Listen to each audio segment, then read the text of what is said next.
Tifu obligatory. This was actually 2 days ago, by writing a passive-aggressive message on our department whiteboard.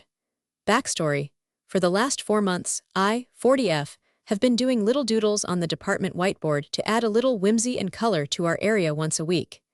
Usually, just 10 minutes of my downtime. I tend to have a fair amount of time on my hands when everything is running well, sometimes a little more for more detailed doodles. 2 goblins fishing, a gnome in a duck-shaped pool floaty with a cocktail, a very pinchy crab, a girl in a sun hat flying a kite with her dog at her side. Things that just made people smile. Over the course, I had several people come up and tell me how much they loved coming through each week to see what new thing I had drawn. I didn't do it for attention or to waste company time.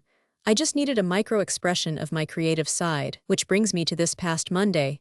I didn't have a lot of time that day. We were missing a key person, so I settled on a simple happy pig wallowing in a mud puddle. Took me like 5 minutes.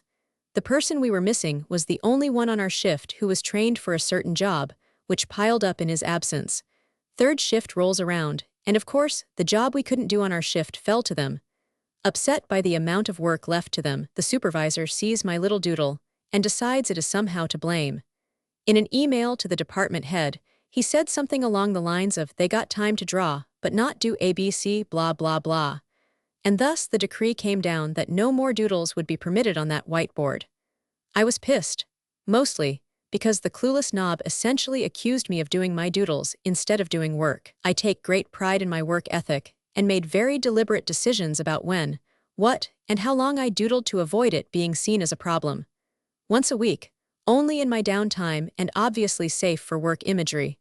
With an equal amount of careful consideration, I crafted a message for the miserable man who squashed our little bit of sunshine. It went a little something like this.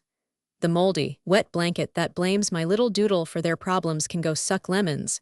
May they all be as bitter as your joyless, shriveled soul. It was the nicest way to say, EFFU, I could think of. My direct supervisor saw it, laughed, and walked on. The next afternoon, however, the department head had seen it and flipped SHT on my direct supervisor. If I were writing a tale of fiction, this next part would have been too dumb to even consider. The head asked my super who wrote IT. My super covered for me, but told me after that the head claimed the handwriting didn't look like a girl's, so he wasn't sure it was me. Thank goodness for my sloppy calligraphy, I guess lol. The head wants to write me up for creating a hostile work environment, but no one actually saw me write it, so the rest of my shift coworkers have been repeating, "Wasn't me. Don't know who did." I don't feel I created the hostility. I just reflected it.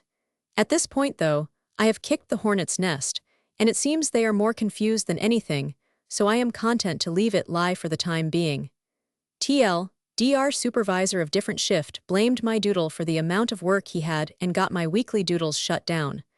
I responded by leaving a message that referred to him as a moldy, wet blanket.